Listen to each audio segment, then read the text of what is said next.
after that one.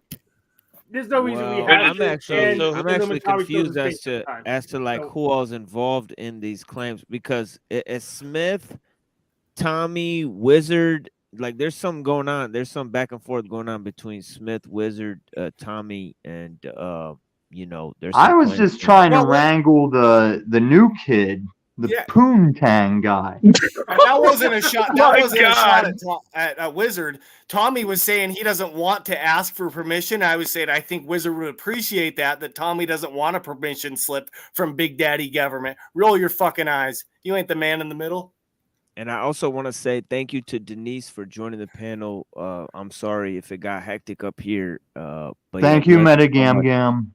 for putting your input here. Definitely, she provided unique insights on the Bible and those theories at the beginning. Gam, I did 7 hours last night. Where were you?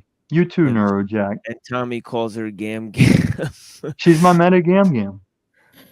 Somebody You know else where it just was. dropped up. I think it was Neuro. Yeah, I think Neuro will be back at some point. But yeah, Man, yeah, bless crazy you though, guys like, for being here. He thinks he's really on Comedy Central getting paid to say stupid shit. Like nobody thinks you're funny, fam. But what's everybody? How What's do you know everybody I saying, don't though? think he's funny? When I say that? Hank, you're like into satanic shit. I like you, bro, because you're nice, but like when it comes to that morality compass shit, you're like admittedly on the opposite side of everybody else. So what are we Whoa, talking about? weird. Hey, Whoa, who what are you says talking Jack for was everybody talking else? to me? Because it seems like you're trying to start shit with everybody. Fool. yeah, dude. Lawyers wear them fitteds. Yeah, in their yeah. off time. So I want to go into that. So when did I say I didn't think it was funny? Okay, he doesn't have any citations. No, well, most of the time you keep your mic muted when people are arguing. So to pick a side now is just cowardice at this point. It's like you're on a jury duty trial. What the fuck are we talking about? What did you have to say in the last 30 minutes of these idiots fucking overrating this panel with their insolence? Nothing. So now you're going to sit here and say, how are you going to claim I'm a part of this crowd that thinks these people are not funny?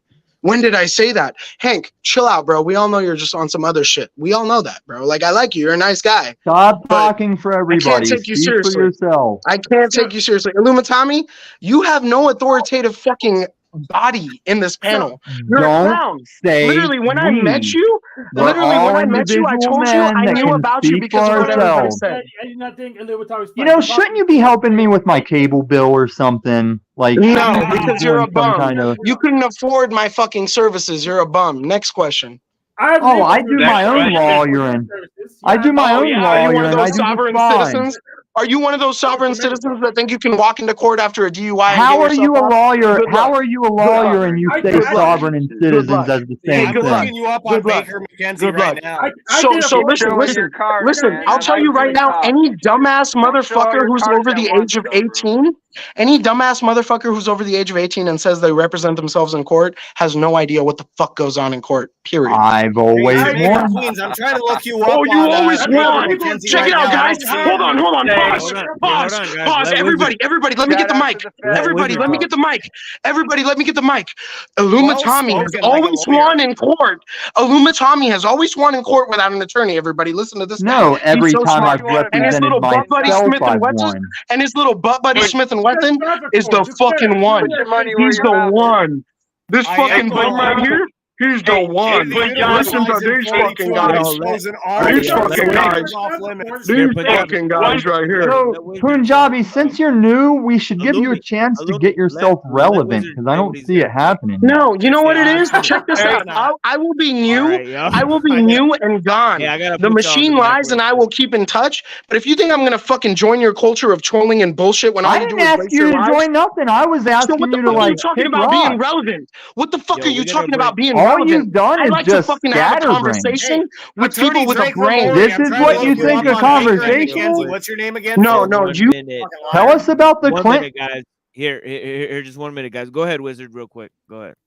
So I just got to know, for somebody that's trying to tell want to some, say thank you. for somebody I want that's to say trying to, thank you because Here, there hold on. was. Give Wizard some time, Tom. Here, hold on. Let Wizard go, This and will be then quick.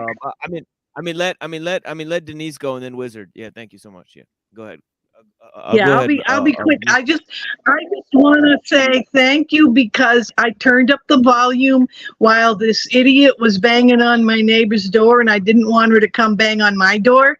And she thinks I have a bunch of guys yelling in here, and she went away. She didn't knock on my door. For real. So you guys did a good job tonight. He thinks we're gangbanging you. Well, listen, I'm gonna say this. Normally, I like to join the panel. My man Machine Lines had me added on the Discord. But I usually have a better job grifting. My man Machine Lines had me added on Discord after the first time I came on this panel. I just want to say most of the time when I join this panel is genuinely intellectual conversation. But you have a lot of these clowns that don't get attention from their parents or in real life, so they come on these YouTube panels and want to act cool like TS and whoever the fuck like Illuminati. I just want to say this. I just want to say this. I'll try to catch you guys. I'll try to catch you guys next time, brother. I'm sorry for fucking ruining your panel by arguing with this time, bro. Yo, put your Discord name in here. Let me send you a message, my friend. I think it's Illuminous 322 or Godbody or something. But I'll let you know, bro. I'll just put a message in there. Skull and Bones, the Illuminated. But I don't see you on Baker and McKenzie, you liar. Yeah, send me a message on. Listen. You think you're ever gonna find out what my bar card or my real name is? You weirdo. Yeah, I'm working on Baker and McKenzie, and it shows pictures of every person who works there, liar. So come to LA. So no, it doesn't show the picture of our paralegals and our junior partners. It doesn't show the pictures of our paralegals. It doesn't show the pictures of our paralegals and junior partners. And guess what, dumbass? I'm a 30-year-old junior partner. Guess what, dumbass? I'm a 30-year-old junior partner. Do I look like a senior partner to you? I still have black on my beard.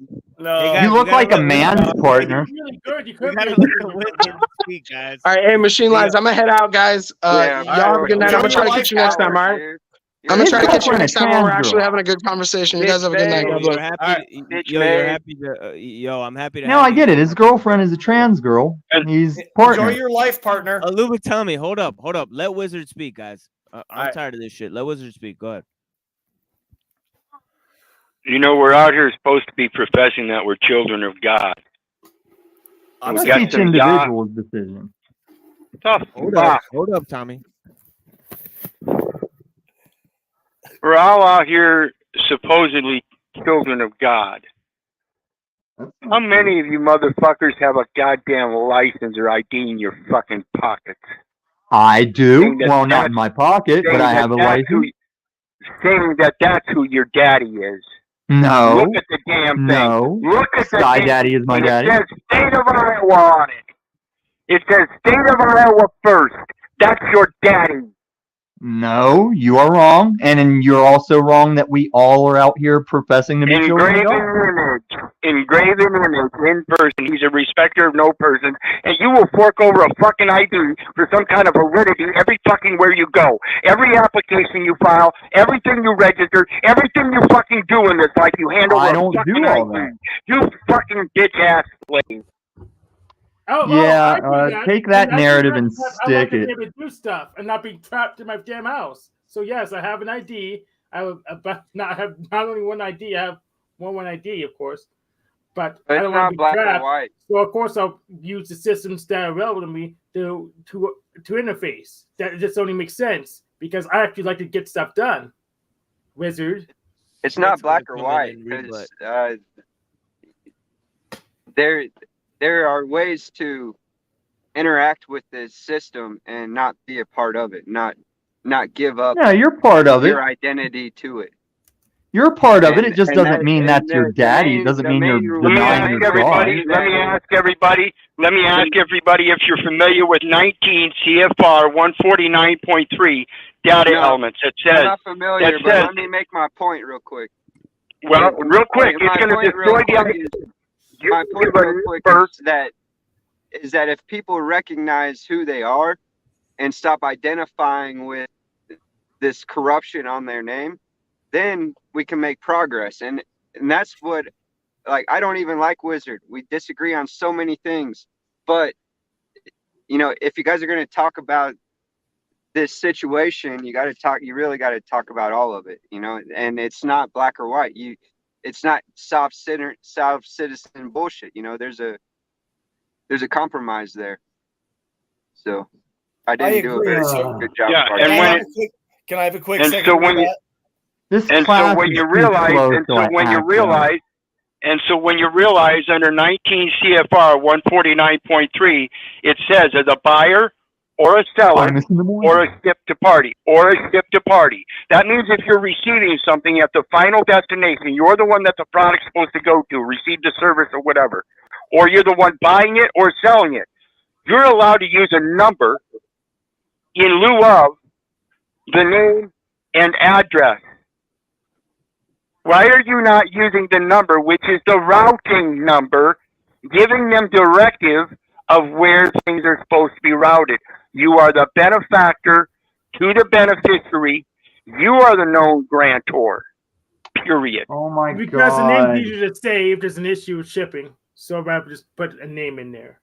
Any name I want, of course. In fact, I ship things to other people and I just use their name. So you're allowed to do that, and dedicate. If there's, you can ship anything to anyone. There's no one. Can I have a quick second to kind of rebut? And it's not really a rebut. I'm not looking for an argument. I want to throw this out there. So I do agree kind of with both of them. I do have a license in my wallet. No, he's not my daddy. I do have a dad. He's a piece of shit. You should honor your father and your mother. That's debatable. I'm not saying everybody has to believe that because you should honor them. You don't have to like them. Yeah, exactly. My mom, I love her. She did the best she could. My dad was a piece of shit. You have Just one stick to the father. logic about the Did you know? You have Did one you know that father. my mom? Excuse me, I'm not trying to go on for a half an hour here. It's not a monologue. You have one Oh, father. you haven't. He's in heaven. But I think the bigger thing, like he's saying, is I like what Mitch was saying about being anonymous, but it's not you gotta it's with the bigger truths. And what is one of the biggest truths? Here's a shout out to Synthetic Warrior. It's where we live. And if they can fuel you about where we live and the fact that It's we came a from globe. I know, Tommy. It's nothing against you. I'm throwing it out there that they're lying to us. They are lying to us on You don't have to be told. You can know it's a globe with your two eyes. Realize they are lying to us by now, then you're probably not going to. But there is some legitimacy to that. Like, there's for instance, Reddington, it matters if you're saying you're DMV, speaking and I truth. did get the driver's license for the trust, but I did it as the beneficiary, And so there are ways to do that without tricking yourself out of position, so to speak. You can just go with the system and pay your bills and pay your taxes and then die, and it's no different. Give unto Caesar. And that's what we got to work on, and that's how we're going to be able to, take back the power that we have delegated to these quasi-governmental corporations. I have a quick question for Wiz. Wiz, would you say that it's more our fault in general than it is the lawyers and the politicians and the cops? I do. Absolutely. We succumb and fall to the fallacy of believing that comforts and convenience are better for us, when in fact that's the fallacy. We become that obese thing of will and ego to do what we will, despite what we're doing to ourselves. We're doing it to ourselves. It is no one else's fault but ourselves. Would you say that's the message of Jesus? Well, yeah, it's when you recognize that you have so many things that you can do, and you could do them, but it's convenient to have somebody else do them. So instead of learning the fact of banking and how you actually bank, you hand it over to a banker that fucks you for the next 30 years. Then you get mad when you find out he fucked you for 30 years. What are you going to do? You should have done the first thing or the right things that matter the most. Like we have an election coming up. They always say it's the most important election of all time. It's fucking You real. should have done the right thing first. You should have done the right thing first. First. That wizard coming to us live from the moon. Live from the moon. That's Word Wizard live from the moon. Wizard, how do I Machine send my Life, money with to all you? due I have respect, 500 I'm going to post a this link week. in the back chat. Maybe you'll play it. It's 2.5 minutes. It's dope. I got your back. Yeah. It's not my own video. It's dope. Wake people up. It's not something that's going to get you any strike or no shit. Oh, that's cool. For sure. See, I think I a just good posted it. broad example of this community is Brian O'Shea. How he'll sit there and loop for hours about he knows there's got to be some kind of system, some kind of way things can work out. We can do life. It's like, yeah, it's that thing you don't do that you're going to court for because you don't be responsible, and you listen to your daddy tell you that you shouldn't have to like be insured and drive around. Maybe make sure you have some kind of title that says that's your car for Hey. when you're living out of it. Tommy, you Like, want to I hear know an there's got to be interesting some thing? way. I'm new to these panels, so I'm on season 1 while you guys are like season 4.5. But when I first came to these panels, I'm season 1 right now. But I heard respect able, response able. Holy cows! It's the And now Bible. piece of It's land. cows. A And what is piece of able? land. And what did Obama sign on the steel beam to go in the New World Trade Center? He signed, "Yes, we can," like we are able, like Abel. And the first person who dies in the Bible is Abel. And who's the last person who's going to die? It's Sotoro. He's a bull. The gate Okay, or age, Smith, lightning we came from the on at the heights. same time. Luke 10:18. I'm I just beheld sitting there Satan as listening to Barack Obama, fucking flamethrower. That's me. Okay. I made that shit up. I want to So respond to New Main All Order in glory the to chat the real Most quick. High. I want to respond to New Main Order in the chat real quick. He said that flat Earth is technically Talmudic. Well, I know that the occultist and Aryan Brotherhood people believe in that stuff. So I mean, what's the connection with that shit? Because I keep seeing this flat Earth thing and the space stuff come up in like every Truther Circle the past 2 weeks. Every single fucking one in this circle has covered this issue. So what's going on with that? So You keep seeing flat Earth because it's part of the strong delusion. Yes, so this is why we reject truthers. We go on. We work on the narrative. We work on the best narrative for what we observe. You can have the truth, but if the truth informs the universe, it's safe for most of us just to reject it because it doesn't. Because you're going to waste resources trying to stick with the truth when everything's conspiring to make us believe the other way. So that's why I reject truth, because truth is relevant when we compare it to a narrative and distinct things you being efficient. Yeah, no, I got no narrative. That was truth right there. Yeah, I reject the truth.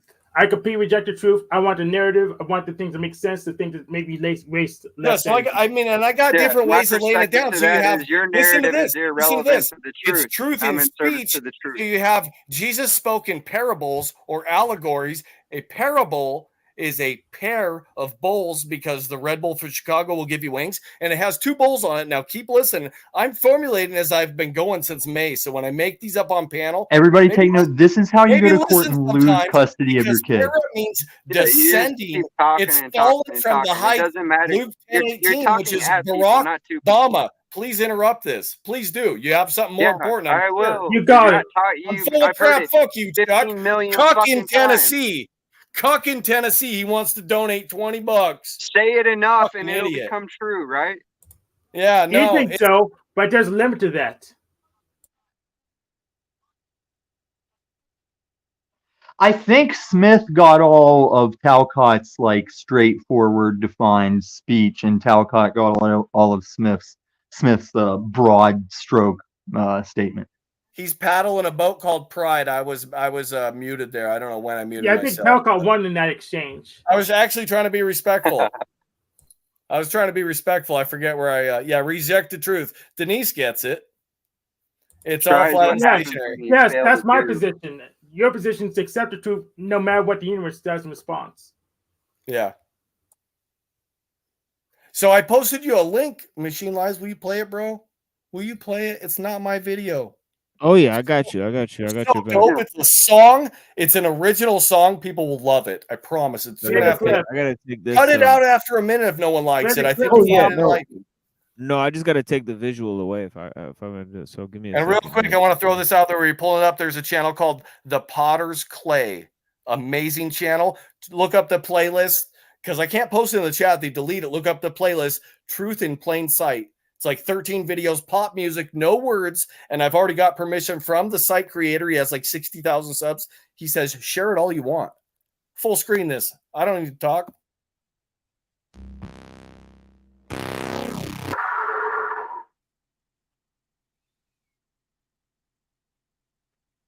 I guess this is gonna be a musical break for us, so let's check it out. And in case there are any conspiracy. Oh wait, it's not music. It's just a news report. Apparently, It should have music. It should cut into music Oh, real okay. quick. Okay. Theorists out there, how would you prove to us that you're in zero gravity? We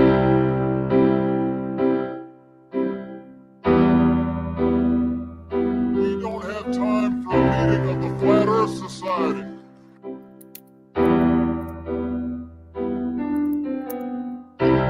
Mind control to Major Tom. Leave me alone. Mind control to Major Tom. Hang the green screen up and put your wires on.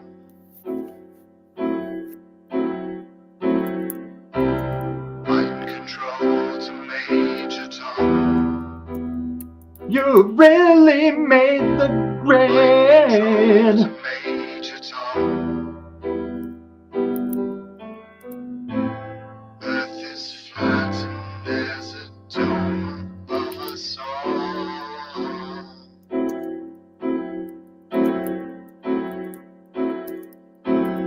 You can't make a globe flag. You have to rotate it out to put on a flag. Major Tom, we fooled the human race. Now the existence of God is so far away. Mind control. I want to sue whoever took that Adele song and made it into a Flat Earth song. That's a travesty. It's blasphemous. Mind control to Major Tom. Earth is flat and there's a dome above us all.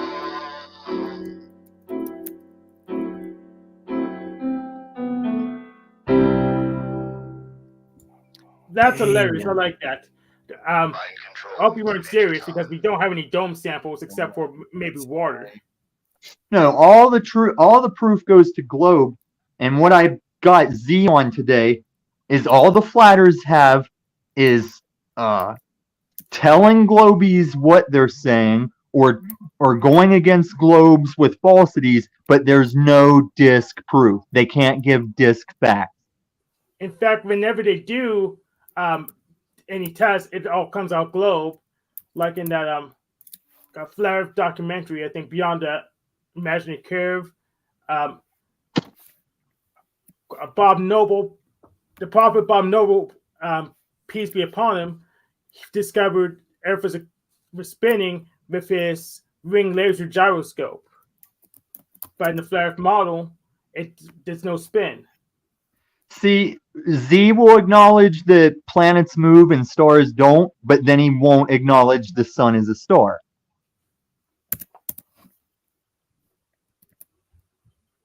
Yeah, and he just doesn't know what the sun is. Well, speaking of which, David Bowie's last album before he died was called Black Star. Dark Star Rising. We've done this before, Neurojack. The sun has a. We'll do it again. Do what? This. Time is a circle. Let Mitchell say what he's going to say. Go ahead, Mitch. No, let me He's go. going to give his Cash App. It's not that important. I was Hold just on. saying that the sun does have a binary. My interpretation of that would be Saturn, and that there was a war in the heavens between Saturn and Jupiter for that position. And that's Oh, why I you're don't 100% hurt your frail body, Mitchell. Where did you get that from? I think it's Electric Universe. That's just what I have conjectured through my years of looking Right. into No, it. but there- I can't no. cite anything No, but You got a telescope in that truck? particular. No, there is people who believe that though. That's what I'm asking. Yeah, it's just what makes sense to me. Well, I think like Gaia TV talks about that or something. I don't watch TV, so that's not where I got it. No, Gaia TV is like it's like a YouTube channel / platform thing.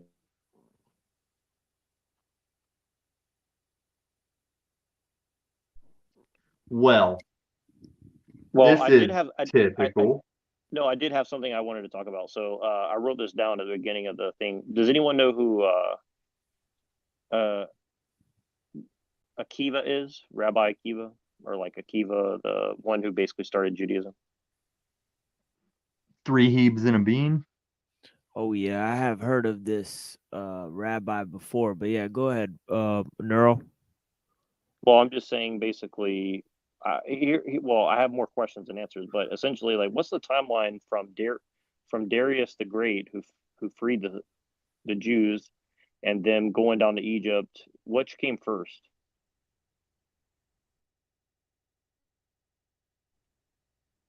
And yeah, I think the trip to Egypt.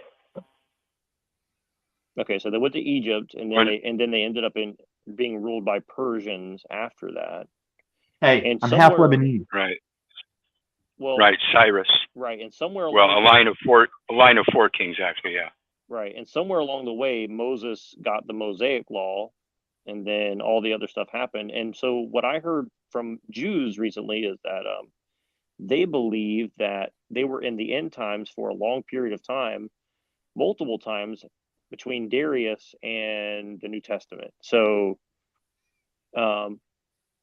to me, that's very interesting, right? Because essentially what they were saying was basically, if it wasn't for people like Akiva, like 1 or 2 people basically wrote down all the oral traditions into a thing, but the Essenes and the Zealots rejected oral traditions altogether, or something like that. I'm trying to understand, like, this seems to play into, who was Jesus and why there's so many misinterpretations, like, and I say this because I have a much larger reason I'm bringing all this up, but, I'm just kind of curious if anybody has any kind of takes, because that's kind of what the beginning of the stream was about, and I kind of want to see, because a lot of you guys on here right now know about this stuff more than me, so I'm kind of interested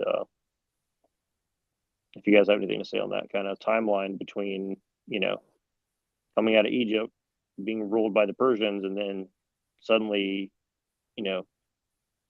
obviously there's some sort of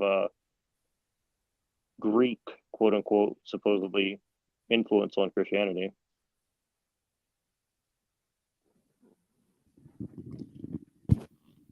Well, yeah, the Bible is written in Greek. Pretty much most of it. Yeah, the Bible is written in Greek. So, of course, we Greek influence on Christianity because to have the language, it probably had to be embedded in the culture. But there would necessarily be also Sumerian, where Abraham came.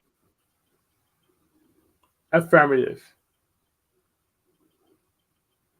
And there's also this person here, who is the grandson of Hillel. There's also Hillel the elder, and they derive a lot of Jewish teachings from him as well. And the person who's his grandson, Gamaliel, is actually, I think it's mentioned in Acts that Paul studied under this person.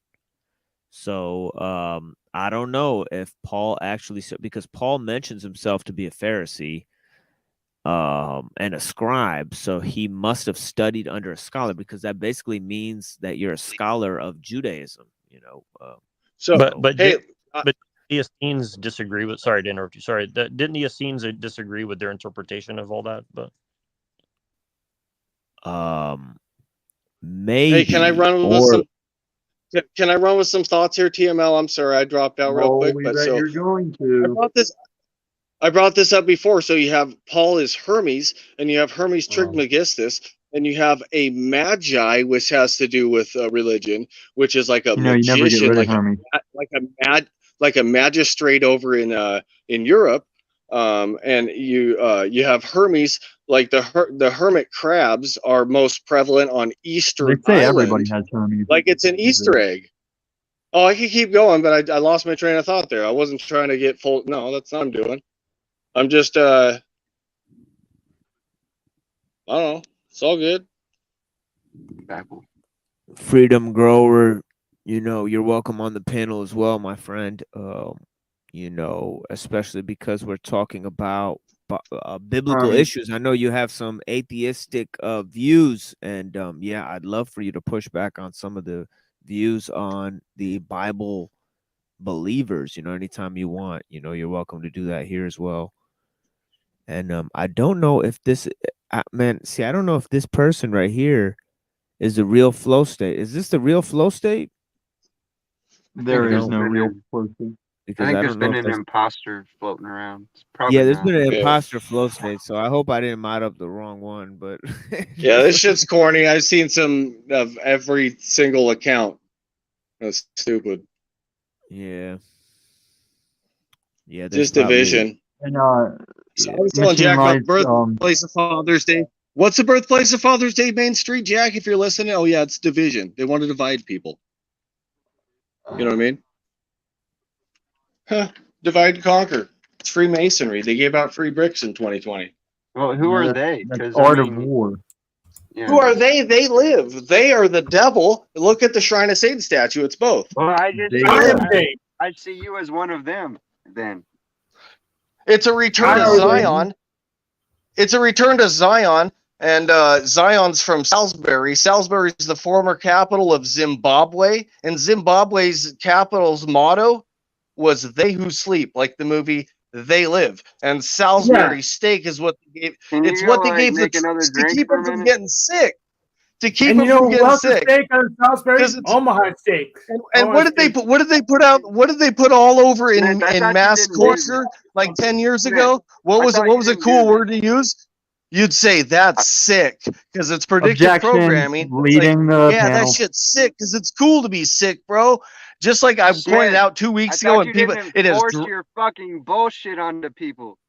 No, this is dope though. So they put this out like 2-3 weeks ago, and it was all over. Give it a rest for a minute. And tell people were saying it everywhere, and people were saying hurt people, hurt people. And I was saying take the comma out. That's what they're trying to tell you. That's their agenda. Is bullshit. It's literal BS bullshit. Barry Sotoro, Lord of the Flies. Dude, that guy's fucking stinks. They're like Dr. Jekyll and Mr. Hyde. What do they do at Jekyll Island? Oh yeah, that's where they're doing that. Of these 5 people for a minute. Fuck yeah. Have another drink. Have another drink. I'm drinking. I'm drinking. That's why I get rolling. He's no different. It actually than shuts it off when I drink too much. All right. We got a minute. Tommy, go live, bro. What up? I'm out of free lunch time. On StreamYard, it's free. Yeah, for Isn't 20 hours. Did your neurojack leave? I got a dude at work that's trying to have me split his Adobe Premiere $25 a month. You could sign up for it. Or I heard Adobe is the best. Video editing and all of it. I wonder if we all leave. If like maybe these guys will too. I don't know. Me? Doubt it. Oh, dude, I work in like 5 hours. I sleep like 3 hours a night.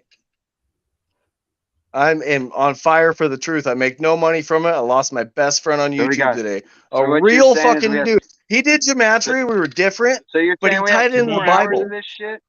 Yeah, the truth doesn't pay. Work the narrative instead. The what? The truth doesn't pay. Work the narrative instead. No, I am about the truth. The truth will set us free. What's John Hopkins' motto? Oh John 8:32. Johns Hopkins, brother. Smith, you need to get some Johns Hopkins now. Because they live. Johns. They live. You need to get some new scripts. You need to get some What do you mean by that? Man.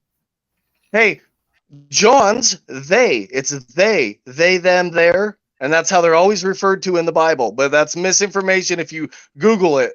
But it's true. Look it up yourself. How they referred to in Mark and Luke and Matthew as they or them. You've been saying we're always John doing Hopkins. something. Johns with an S because people name their child in the plural. And then if you look up, so John, listen to this real quick. I just realized this tonight. It's Lord Stanley's cup, and you have Stanley Ipkiss from the Mask, IP internet provider. Stanley the channel. and he's green with envy, and my wife's gonna come yell in a second here. Fuck her, dude. I'm gonna yell at her because this is dope. No, you your have wife ley just left. lines She's because not going to be over your house when for a you minute. lay lines because when you lay down, you lie down, and he's the Lord of lies. He's the landlord, and land or stand means land of. He's the landlord. And what was Barack Obama's mom's? What's his mom's name? What's his mom's name? Go look up Barack Obama's mom's name. What is it? What's his mom's name? It's Stanley. Barack Obama's mom's name is Stanley. Get the fuck out of here with that. His mom's name is Barack Stanley. Obama's mom made the X-Men Holy franchise, shit. Spider-Man. Fucking, what's the big deal? His mom's name is Stanley. Can we get on with Stanley? It's his mom's name. Listen. My Holy mom was supposed to be on one of those planes on 9/11, in my opinion. Can we get on with this depopulation bullshit? I'm fucking ready for it. Yeah, let's depopulate. Yeah. Yeah, that's what we're doing. Lift your We're head up. dumbing them down, dude. We're dumbing them all down. That's what these I Life's agree. short and hard, like are. bodybuilding else. It's me He'll against save the world, planet and kill Tupac. himself. And two, here's a little gematria for you. So you have the number 2, and then P is the number Carl? is You number. got the So gematria? that's 216, and that's the AC. What is sports nut, huh? Gotta muddy the scene. Shit all over it. Thank goodness, man. So 216 is the AC. That's Obama's birthday, the 216th day. Yeah. You mean the air That's dope. conditioner? The air conditioner? Laces My out, shit's gonna get out there. I'm gonna Marino. get a computer on Black Friday, and it's gonna be too late. It's too late to apologize. I'm gonna get a It don't matter. computer There's on no apology. African American It's Friday. I the don't know cold what November. Black Friday is. Yeah. So get this. Black Wall Street was the first. It was a big bomb. African American Wall Street. Crazy. Black Lives Matter. Dark Matter. I get it. No, they do not, I get it. sir. You did make me lose my train of thought that time, but I was doing pretty good tonight. It's all good. Drew's looking out there though. Rob Cleveland coming soon. The me and Aphrodite anime team up against Wizard whenever I died from the laughter and you were like, you're still dying. You remember that? It's going to be an episode. Coming, Rob. Can we summon her now? No. Damn it. From Hank is hungry for some chaos.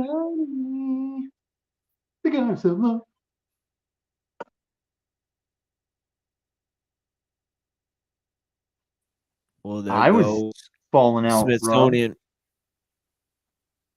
Yeah, Smithsonian's gone. But yeah, bless the Smithsonian Institute for joining the panel. Bless you, man. I don't know May he if he'll find be back. peace in death that we could not give him in life. He might have clicked out of the phone, but yeah, man, bless. Thank you for joining the panel. We got Mr. Pie out here. We got Freedom Grower out here, man. You guys feel free to hop up on this panel and talk about the Bible if you guys want. I know you guys, Freedom Grower, I know you had a lot to say about the Bible the other day. I was liking your questions. No one can say I'm not a good Christian now. I got one on the books. I would like to today. answer Bible questions too because Jack Talcott and Flow State do not allow me to on their panel. Yeah, for sure, dude. Ask away. You know what I mean? No, I want to help answer. Oh yeah. Answer whatever question you Because like. if you guys go to Flow State's short that says the silence speaks for itself. No, it was silence because they didn't let me on the panel and I answered that in the comments. I wrecked it. Man, I spilled coffee right on my seat, so I'm actually just sitting in a fucking wet ass pool of fucking hot ass coffee. It's just swamp ass out here. Yeah, it is what it is. Like a coffee enema. Yeah, I know you got an hair conditioner. Complain the rest of the hair night. dryer down that main. That's the lion's mane. You have a hair dryer. Just get the hair dryer and dry it off. that gives new definition to the term hot wet ass. You know what I mean? For sure. You know what I mean? But yeah. Just get your hair dryer and dry it off. Yeah, literal. Yeah, yeah, he said, literal swamp ass, nasty ass boy. I'm pretty sure that's Toilet Bowl Earth, man. Bless you, Toilet Bowl, man. I know you out here, man. Why don't you come out here and? No, Toilet Bowl Earth is not Josephus Flavius because Oh wait, Joseph oh is. wait. I thought. Oh wait, that was Justinian or something. He had some other name, Justinian or something like that. I was gonna Yeah. say Josephus is way too nice to me. Toilet Bowl Earth can't get that facade going. Yeah.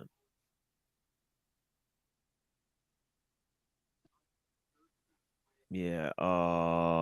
The which song are you talking about, Realist Weed? You know, skipped over the clips. The guy's totally cool with you playing them. I don't know. I played the whole thing.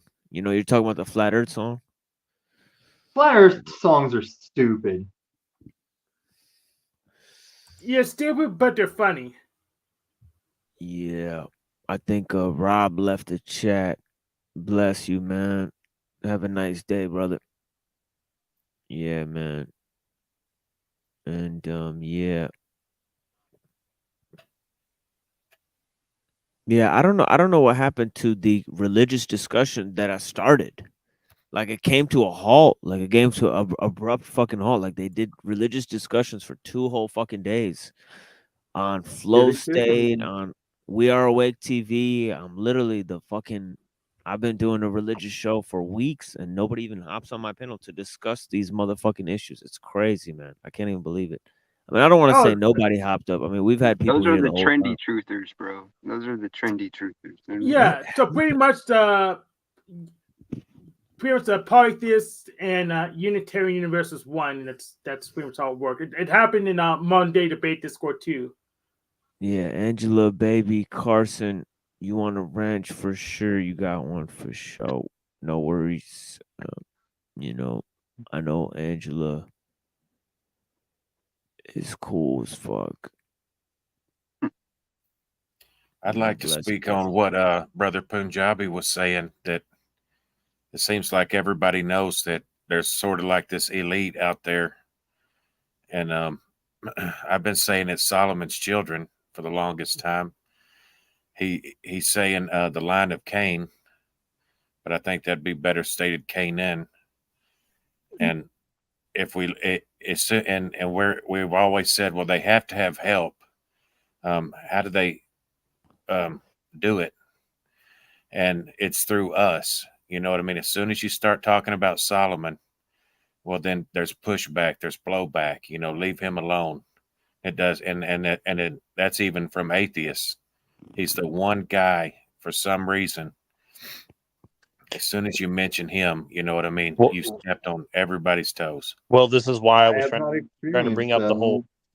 This is why I'm trying to bring up the whole Prometheus and the cult of progress, because it seems to be tied to that somehow. It seems like there's this kind of worship of progress, and it all stems back to this kind of like dark magic shit, but people defend it anyways and say, well, that's just part of being a quote unquote, Abrahamic religion or something. It's like, well, who told you that? And then people don't want to talk about that. So I just find that very curious. What they don't want to talk about is Solomon worshiped Molech, which is the enemy of the God of Moses. But once they accept that, then it's kind of like, okay, I mean, so, and then they have this disconnect that I guess baptizes it, since supposedly Solomon's a Jew and all this, and so he got off into this stuff. But and what I find is weird is they're attracted to When the 80% of what you hear on side. this panel is not true. You can't type that in the chat. Wow. What, like your Cash App every time I have a stream? Yeah. So what do you think about Solomon, Tommy? I think everybody's subscribing way too deep into the ortho context when you don't need to worry about it. It's like half of your problems in lives are because you can't sit alone in a room and drink tea and just wait on God. Like, just wait on God, man. And while you're waiting on him, do something else for God, and it'll all work out. because Well, you're not going to change the end. Well, but if the people who are kind of designing society are kind of, trying to lead us towards a different God, then isn't that a problem? They can't make you do anything. Well, how do we stop people from participating in it then?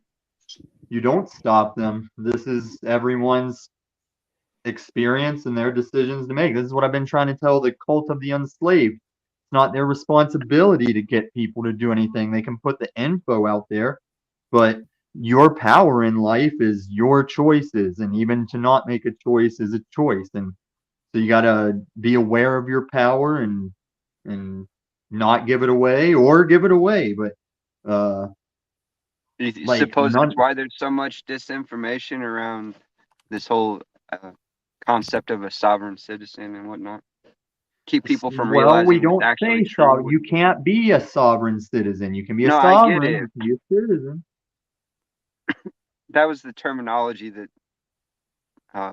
Punjabi used. Well, this is right, why I and said he's a jackass lawyer that thinks that's a term. I doubt he's a lawyer. Well, right, but that's really the conflict that we're seeing. It's a mercenary conflict. This is why I said to him, we're all Aryan brothers, because he said, well, Punjabis are the the military for India, and guess what? So we're Northern Europeans for the quote unquote Christian empire. So, that's why I said that to him, because it seems that all these occultists and all this keep going back to, well, who has the mark of Cain, as you say, but then who was the enforcers for the mark of Cain? Mm-hmm. See what I'm saying? That's what I'm alluding to. You know what I mean? Does that make any sense? And yeah, it does to me.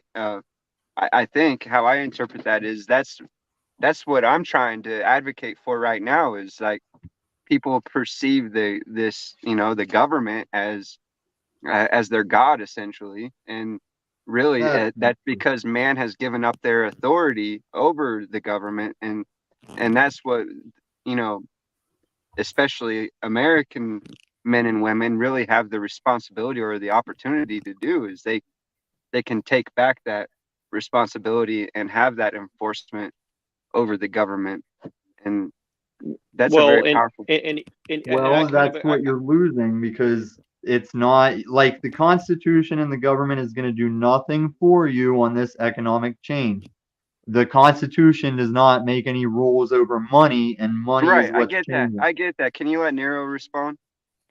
Yeah, well, here's what I was going to say, because it is relevant to what you guys are saying, which is, do we either quote unquote fight back for supposed control, or should we do what Tommy says and just completely Gandhi-ize or Martin Luther King-ize and just not participate whatsoever, and just like, no, I'm participating. No, my point is, you don't have to fight back for control. You can take that control back by essentially the sword of mouth, by using the right words to dispel their magic spells, basically. Yeah, Mitch was correct. We have to change their mind, because I mean, even if we took it back tomorrow, if everybody changed their mind again, we can't change their mind. They can change their mind. That's free will, right? Well, I mean, that's what talking does. So it's an attempt to change their mind about how they see. I don't think that.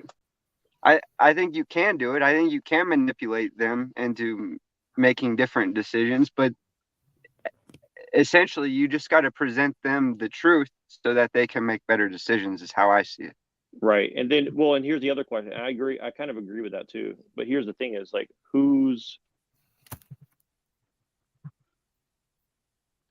I guess ultimately, how much responsibility do we carry? You know what I mean? I had another question, but I kind of lost it. But with great knowledge comes great responsibility. It really depends on how much you know. And then, like, I think the trick is, really being able to effectively communicate that. Because there are people like Wizard, and maybe even myself, who aren't in total control of our inner space. Maybe is the wrong way to word it, but we do play into these games sometimes. Maybe it's a coping mechanism. I don't know,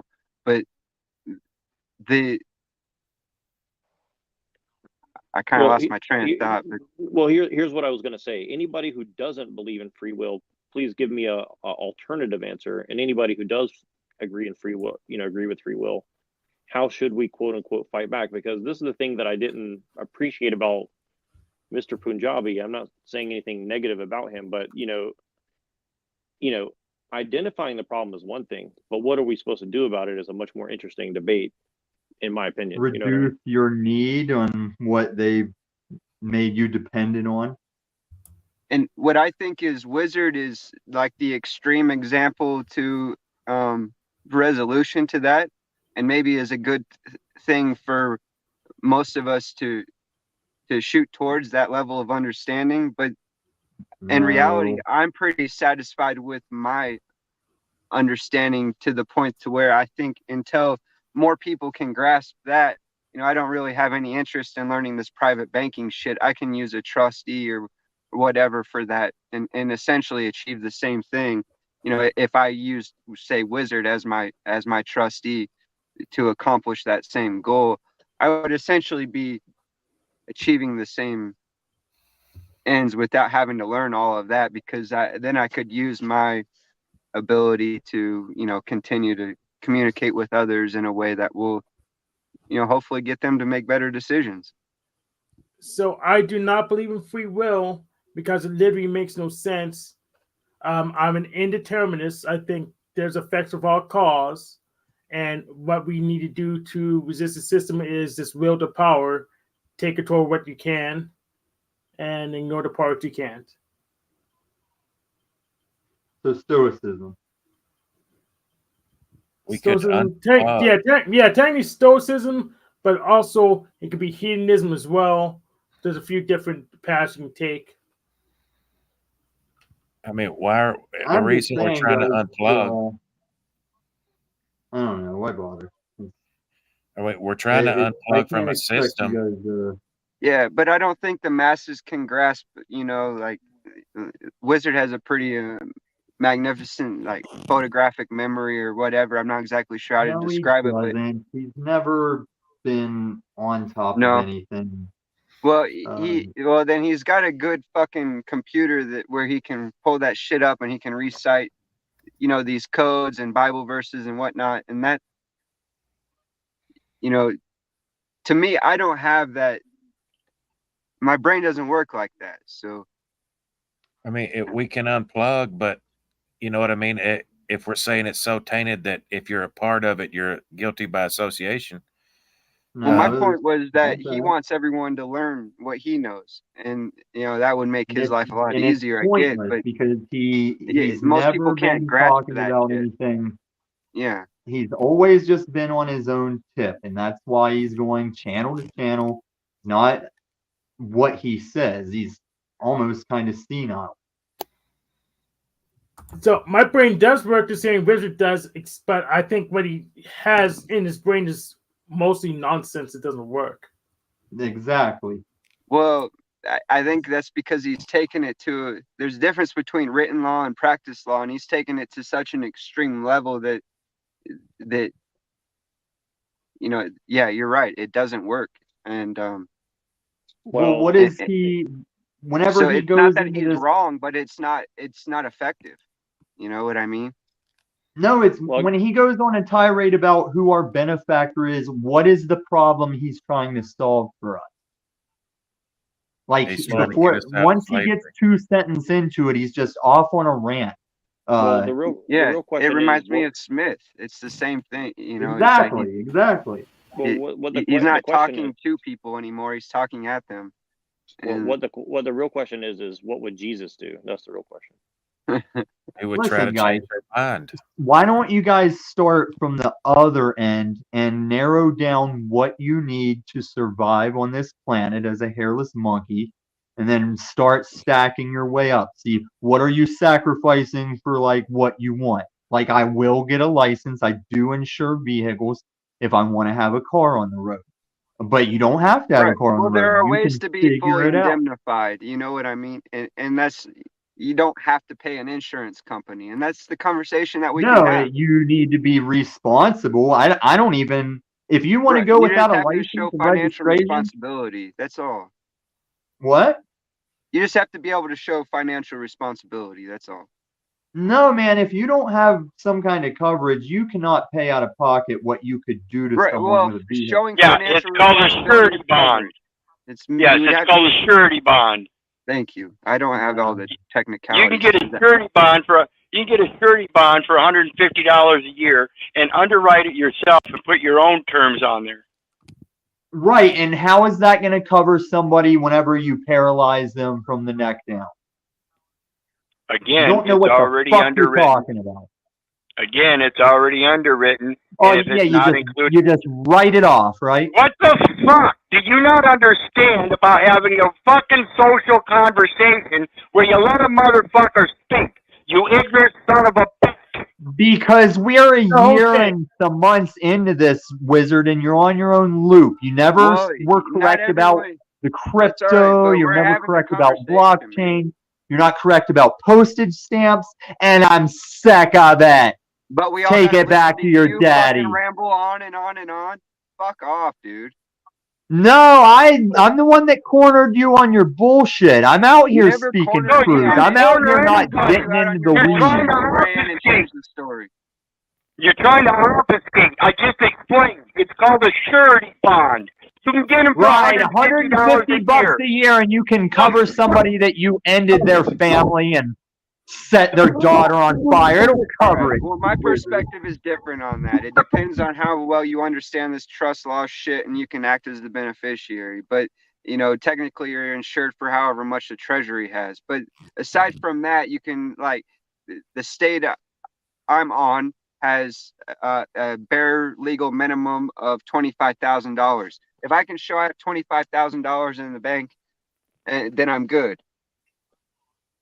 Dude, $25,000 ain't shit. All I did was have my bicep detached. Right. Well, that's all I got. I needed That's all I 60 technically have to grand. be insured for. How were you going to cough up 60 grand if you were the SUV that had Well, my then they bicep can detached? sue. The lady I was insured with my first motorcycle wreck. That's what her insurance didn't even cover my medical bills, dude. So That's what I'm saying. The only other option, well, I was unaware, but I could have sued my insurance company for uninsured motorists because it reached her Did you maximum not get a payout. lawyer? But at that time, I thought my option was to sue her, which she was You a minor. didn't get a which would have lawyer ruined for her your family's wreck? life, and I wasn't going to do that. So I just let it go. No Did big you deal. get in a wreck and get injured and you didn't get a lawyer? Right. You're a child. No, it's how I That's handle when you get a lawyer. Well, I'd Bacchus and fucking Shanker for mine. They're on every bus in this city. They're on almost every billboard. Well, where the fuck is Punjabi when you need him, huh? Where the I fuck never is need him. Punjabi I when you need need him like I need another fucking case of the clap. Hey, Tom, I'm outside with a Getting shotgun. a fucking lawyer? Are you the one that was just talking about getting a lawyer? You Not fucking Punjabi. bitch. Not Punjabi. I don't get lawyers that sound like children in the diaphragm. Tom, I'm outside with a shotgun right now. Where you at?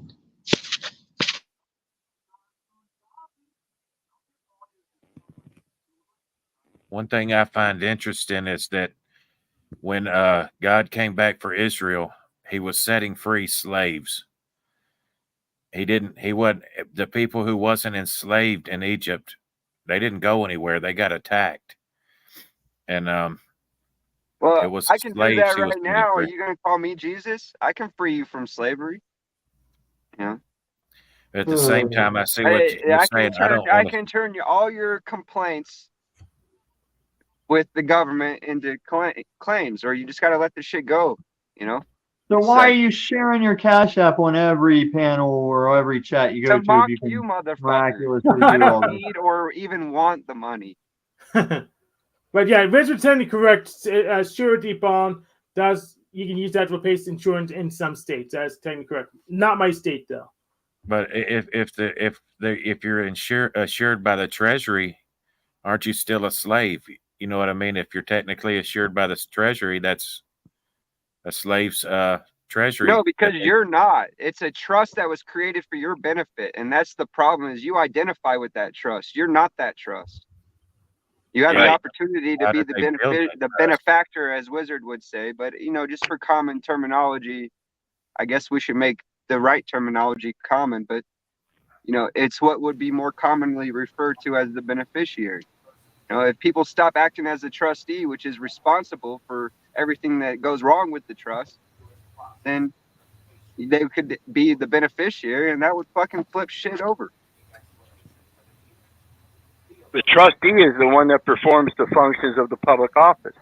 And here you go into every public office and perform the functions of a public trustee similarly, and therefore that's what your actions are taken as unless you declare otherwise.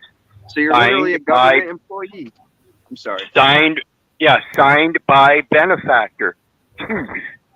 No last name, just Keith. Benefactor. Literally makes you an agent, right? I mean, that's what that is.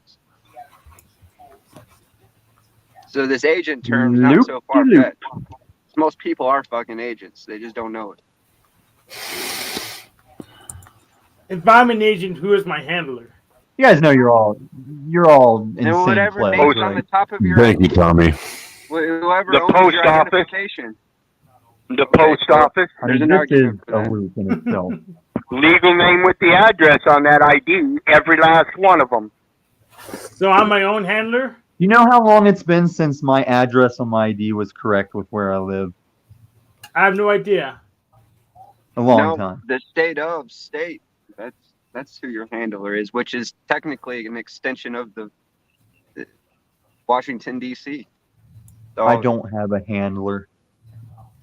I don't know who my handler is. it's all the same shit. You got to realize that. And then you don't fucking worry about all the details. You just fucking move on. And you're able to, true enough to be able to protect yourself from wrongdoing. And you don't have to defend yourself and go to war for your ignorance. And that's I want to where meet we're my at. handler. How do I do that? Well, you can't because it's a fantasy. It's a fictional. It's like everyone's a Talcott tonight. It's all in your mind. That's how they evade accountability. It's the sentiment seems to be that it's too far gone. We can't turn it around, so we need to just unplug. well, I don't listen to that ideology. That's not whose sentiment is that. Well, That's your sentiment. That's what Jack gets attacked for every There's time, isn't many it? people that don't think like that are doing shit about it, and you're not interested. You're over fucking here playing YouTube games, acting like you're fucking saving the world with pasta bowl fucking linguine shit. I'm not. I've never see you and Jack both say, "Oh, he thinks he's saving the world. He says he's got to save people." I never said that. I'm out here playing YouTube Well, games. you're not doing your part. That's what I'm saying. I ain't got to do shit. And I mean, Well, that's do no my wonder part. you're an I insider. do my No part. But wonder what are you you're an saying I insider have to that do says it compared can't to be you? done. Now that What somebody are you can saying I articulate have what to can be do, done, Mitchell? You say, well, it's too far gone. No, don't Let's just sit give here and up. talk for me. Say what you got to say. Don't talk for me, Z. I'll talk for myself. I don't was know what talking the about fuck you John. guys are talking about all night so John's far. the one who keeps referencing the pasta linguine. I know that. Did I say something about pasta tonight? Nobody did. Negative. No, this is the first mention of pasta today. I mean, sorry, Mitchell, but you're not revered on any of these panels. I don't. It's not me. I'm not special. I don't think I'm somebody. I don't act like I know the truth. I don't act like I own the truth. Right, but you've I been got acting trophies out for like sale, a though, and I'll child fuck for your mind. 3 weeks. Yeah, I'll mind fuck you and sell you some trophies, but I'm not. No, I don't think. Well, okay, let's have it. Sell me some truthies. Well, you know my cash app. No. I'm not giving you fiat, but you're I telling don't me work I got to for free. do I'm something. no You're fucking telling me I'm cheapo, not man. doing something, I and value my you're telling me time, I man. got to do something. Give no us a cheapo. baseline to start from here.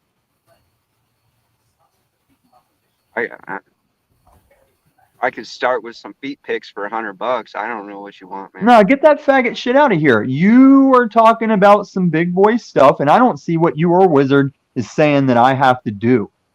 I'm not saying you have to do anything. I never said you had to do anything.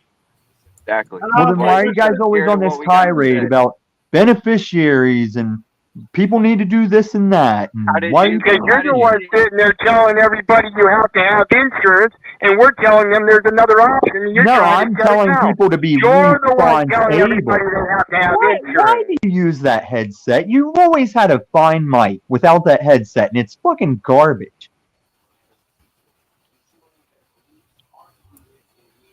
So can we get like a baseline to elaborate on here? I'd like to have a conversation relevant to the time we live in. Yes, the baseline was that you started telling everybody they had to have insurance, not Yeah, you better. God help you if you go maim See? somebody with There no you coverage. go. You have other options. Yeah, you could not drive the car. Yeah, you can not drive a car. Some states allow surety bond, which is pretty much the same thing as insurance, except it's using a different mechanism. So I don't think it's not that big of a difference, in my opinion. And I mean, if you've like gone to so many court cases to dodge your fucking child support, why wouldn't you just be trying to dodge that you like broke somebody's body with your car? No, it's not a way to evade accountability. Family courts. Oh, with Wizard it is. With Wizard it is. There's No. 93 cases. Most of them were If fucking Wizard- child support. No, you don't know. You're Are you conjecturing. talking for another man? No, I'm saying you're conjecturing, right? I don't like Wizard, and that's well known. I don't like you, and I don't know. But I mean, the are you common ready ground to? that Wizard and I have is truth. You and I don't. No, have any common no, no. You guys don't have as much truth as you think you do. I'm Why is asking you for truth, and you didn't give me any.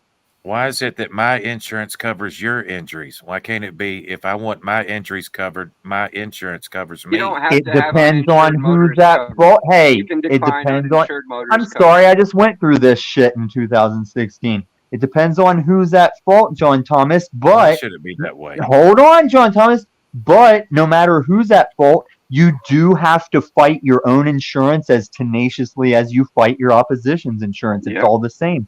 Your That's what I insurance learned. will equally try not They're to all pay fucking you out. criminals. Yeah. Thank you, Maybe Mitch. that's- I'm the maybe one that that's just not talked over insurance. people. Maybe that's not insurance. Maybe that's a scam. It is. No, it's And insurance, but on you its must face is you must illegal. prove and get. They want to keep as much of their money as they can. You want to get the money that you're entitled to. That's why you need a lawyer. Am I the only adult here tonight? Is there anybody else that's like gotten out of high school? Maybe gone to college? had a I'm job with or you, but something? you're doing fine on your own, and I don't. It just doesn't seem like. Oh, Mr. Cynicism is here. Did you get all the answers you needed on your shorts that you wouldn't let me give with your Allied Jack Telcom? Like a lot of you guys. See, now, like, it's been long enough that, like, everyone's such an obvious what they are on these panels, and I don't have to sit on it anymore. I can be sick of it, and I can articulate it when you come with your same old loop. TML, it's not going to be one of those things. Oh, I'm not gonna spurg on you. What do you got? No, What were I you don't on? agree What were with you saying last night about I'm a bad Christian with my AK and my N word? Did I say that last night? It was a few nights ago. Yeah, the optics on you vocal members of the Christian faith around here are interesting. Right, because you want to ask questions not to find God. You're just speculative and cynical of people's faith. But do you get like I that with the wasn't Muslims? nearly as cynical before asking the questions. No, you as I always was have been. I after sit and watch you. encountering the Christians. No, it's who- not just the Christians. I just watched how you carry yourself. You Okay, think that's fine. you'll use your economics degree for like everything. And I observe how you and then carry you didn't yourself even with all of your satanic imagery, and I think it's weird. what, my Matthew McConaughey picture? Mm-hmm. I was a fan of H.P. Lovecraft. I played it like a D&D game. I'm not drawing any specific conclusion. I'm just saying the optics are weird. Oh yeah, it's snafu talk. He's about to get pulled into court by that punk feminist. I saw that. Just out of curiosity, what do you mean by it's weird? And like, you don't have to name anyone if you don't want to, but just in what way do you find it weird? Well, I mean, he's a Christian. He has decided how Christians have to be as a non-believer. I didn't realize that he meant Tommy. What way did Taylor? Well, you stalled, and I know what you do. We've been through it. You keep telling Christians that we're not being the way you know think what I we're mean supposed when I to be. say it's weird that your loud Christian ass is running around with satanic imagery all over the place. It's sort of I a was a fan. juxtaposition, don't you think? I was a fan of the first I was a fan of every True Detective season I've seen. Well, there And you I have was, it. and as a Christian, I was refreshed to hear Matthew McConaughey's characters, Rust Cole's characters, better criticism of Christianity than your Missouri ass breaks out. And I let it challenge me. I like to be challenged, and you Okay, and so you've got reason. and you and for Jack always don't having seem to let satanic me imagery. answer for That's myself. fine, Tommy. They're good reasons. I accept them. Oh, so do you want me to just change my picture? Will you be okay? I'm fine. I do don't care Akira? either way. There, that he's like got science-y powers, and it's also fictional. But I don't watch anime. But I guess if demonic I were shit you, and satanic shit is very much real. It's not fiction. that's correct. I've never seen you with a cross, for instance, as your avatar. I just think Yeah, it's interesting. why would I put a cross? I'm a Lumitami. Yeah. And this brings me to the fact that like too many of you motherfuckers are way too wrapped up in this panel verse that you say we take too serious, but you tell me this is my whole life. Sort of is.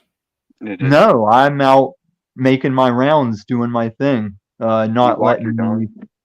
No, hey, why don't you shut your fake calling ass out? What do little you kid? do?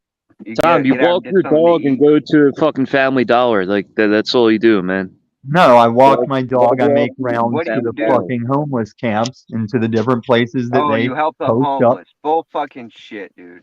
Oh, yeah, I can vouch for him. Today, when Ben was going on his like 9:30 break, Lumiton was waiting to, for the stock market to open. If we can make it. I do more than just help the homeless. I just partake in my community. So if you're gonna say bullshit, How do you partake fucking in your show community? receipt. He walks his dog, didn't you hear? No, I didn't say that's how. I said that's what I do to get around.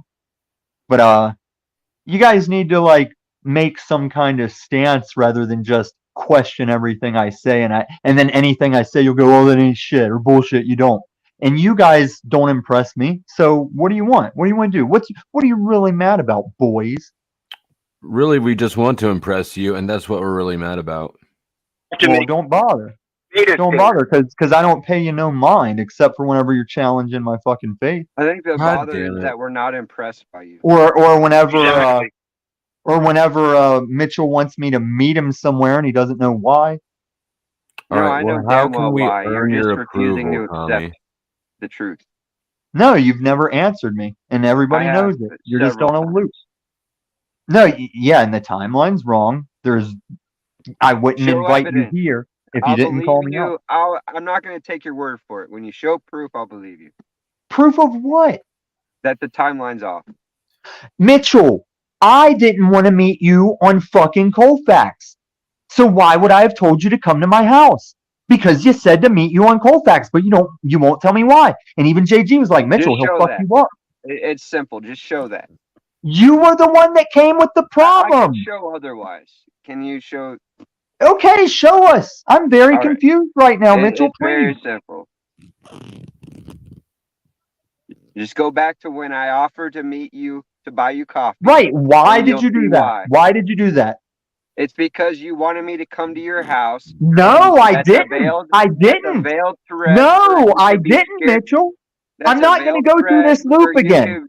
That's a veiled I'm not going to go through this loop again, threat Mitchell. for you could be scared for your life and have an excuse to use your gun.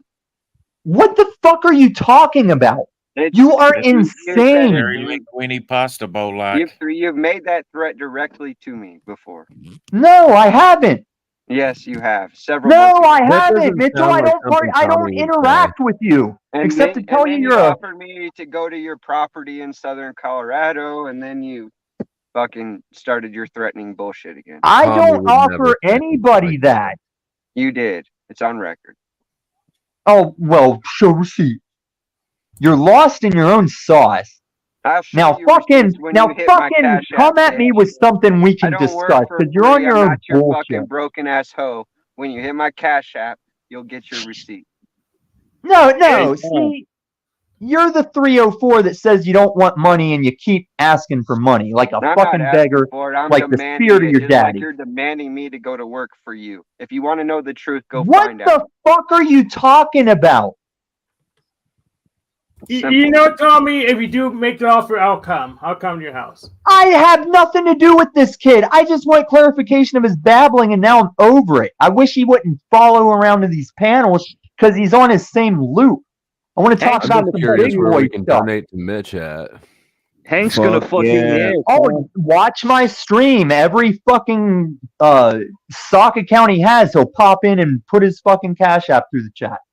All right, I'll pick it up there tomorrow.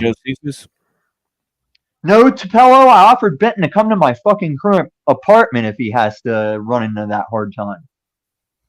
We'll turn this place into a centralized streaming station. Benton's gonna fuck you in the ass, Tom. It's gonna happen. He's not, JG. Yeah, but it'll be consensual, so it won't be a big deal. You're corny, JG. Do you think it would be? I don't know if it would be. Why would you have a gay predator come to your house? Like, it would be consensual. Because I can take care of myself, and I really question if he even has a sexuality. Well, why would you call a man a gay predator? Because that's the truth. Well, I know he's claimed to be gay in the past. I don't know of him being predatory, and I've dealt with predatory gay men before. That's how I got on meth.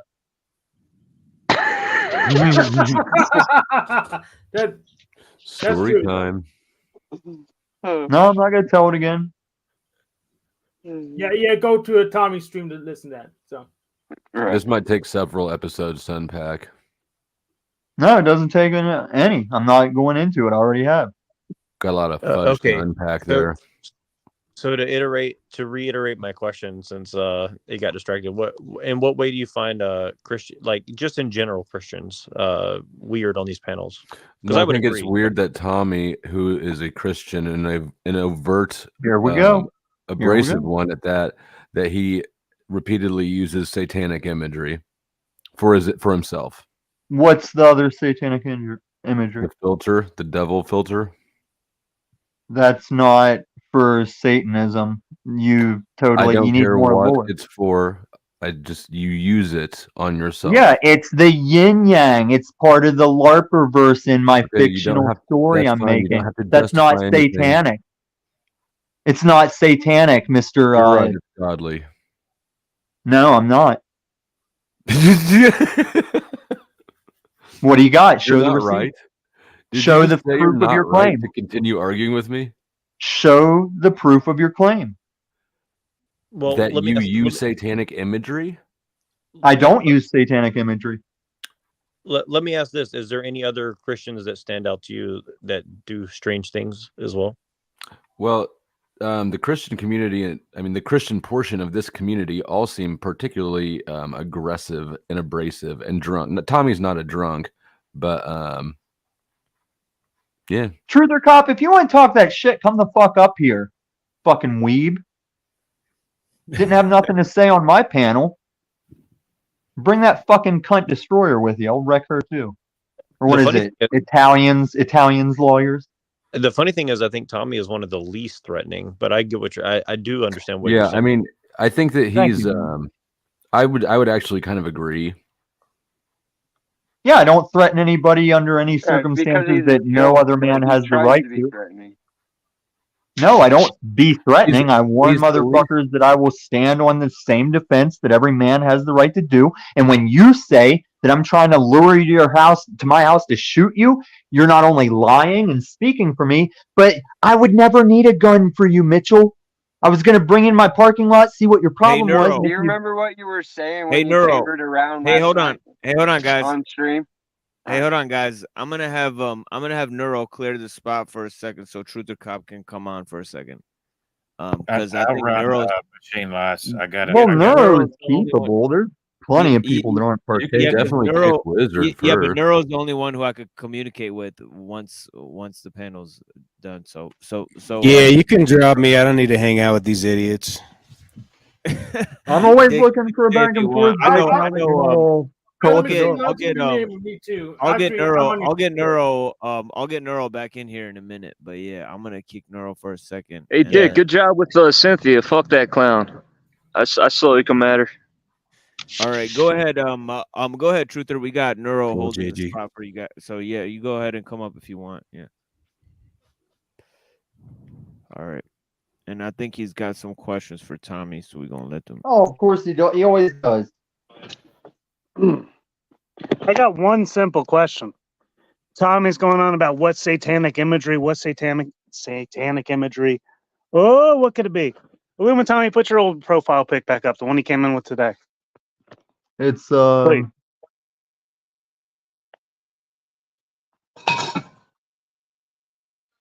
There's the pan I'm beat you in the head with in a second. I just tripped over it for a second. There we go. What the fuck is that logo? Can we full screen this? In the center of that forehead, what is that logo? Do you even know? Or do you just put shit up without thinking? For real. That's the yellow. Are you gonna let me finish, faggot? That's the yellow I don't know king. who the faggot is, you fucking dumbass. How about you stop your name calling and get your fucking point for once, you stupid bitch? What's up? You don't. How? Well, you're you don't, still you don't. down. What is the fucking logo, bitch? You're What is still the down logo? hard. What? That's Oh, the you're yellow. still down hard. You keep You're still talking down- over me, faggot. I live. That's the Dude, Yellow fuck King. off with your fucking That's shit. the You Yellow think I give a King fuck? from an H.P. Lovecraft novel. What's it to ya? The Yellow King. The logo in the center of the forehead is called the Yellow King. No, the whole painting is depicting the Yellow King. And what is in the center of his forehead? It's a symbol from the cult in the fucking True Detective season 1. And I'm not conjecturing that I am the Yellow King and that I am that picture. Can we pull up his Are you picture? two birds? Full screen, Are you please, for a are moment? you trying Can to we imply pull that it up you're full two screen for a birds? moment? I TML, need if no you're listening. justification, Gary Baxter. Take it back to Benton. I'll deal with you later. If you full screen that fucking profile picture, it's No, the why don't you PDF say it's what the your fucking PDF point is? logo. Why It's don't the you say PDF what your logo, you fucking point is? motherfucker. How It's the does it make PDF me a logo. thing? The How does it make PDF me a logo. Are thing? you trolling or are you just telling us who you are? I don't understand. I think I you're really don't get your trolling. fucking game, dude. You sit here and you You're come the out with a one fucking playing story about a games. 17-year-old and you fucking spread rumors on Jedi shit. I heard what you fucking said. Other people heard what you said about what you What? did with that girl. The shit you said. I'm not repeating it. You can repeat it yourself. Are you Then talking you about come in on with the Moose's fucking stream? PDF logo while somebody Flow State's saying, "Oh, you got satanic imagery and you want to fucking decline that shit." On the forehead, the PDF logo right there. What is that, bro? Truther Cop, Seriously. you're not a cop. Nah, You think I'm you not. You're honestly, fucking you dumb shit. seriously You think you're, fucking think for really you you got to make that seriously point. think you're on You to ain't got something nothing right better now? than that. No, I'm serious. No, you've got nothing, No, dipshit. you This got isn't how nothing. you. You got. Of course, there's nothing. It's the internet, you dumbass. Then what are you talking about? You're Why are Mitchelling. you rocking a PDF logo on your profile pic after pushing the bullshit you push? I At a didn't certain push point, you got to bullshit. fucking start to wonder. You're talking out your own ass. No, I'm You're not. full of shit. Do I need to fucking find the PDF logo for you? That doesn't mean that this is the PDF logo. Do you know It how is. many times a spiral has been used in things? No, it's a very specific spiral, sir. It's a very. If I wasn't on my phone, I could pull up the image. It's a What do very you think? specific spiral.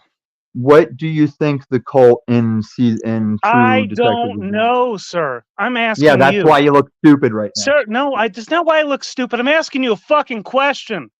I've been They asking were you the whole time, what does it mean? And you can't no. You answer came me. up here What is yelling. it? Okay, here, Illumitami. I'm very sorry. I just met you, sir. You've always been kind and polite to me.